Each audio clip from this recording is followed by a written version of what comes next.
রাতের শেষ প্রহর মসজিদের মিনার থেকে ভেসে আসছে মায়াবী আজানের সুর। একজন বয়স্ক মানুষ চোখে অশ্রু ঝরছে, দুই হাত তুলে আল্লাহর কাছে ক্ষমা চাইছে। তার সাদা দাড়ি ভিজেছে অশ্রুতে। পিছনে আকাশে পূর্ণিমার চাঁদ, যেন আল্লাহর রহমতের আলো ঝরছে।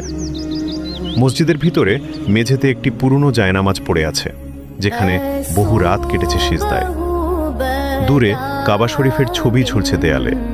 বাতাসে মিশে আছে আতরের সুবাস আর কান্নার শব্দ।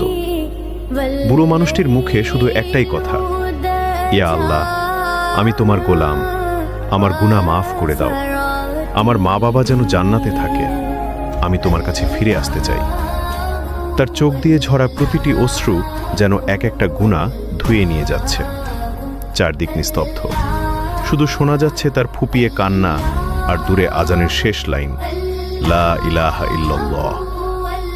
এ এক অপার্থিব মুহূর্ত, যেখানে মানুষ আর আল্লাহর মাঝে কোনো পর্দা নেই, শুধু ভালোবাসা, তওবা আর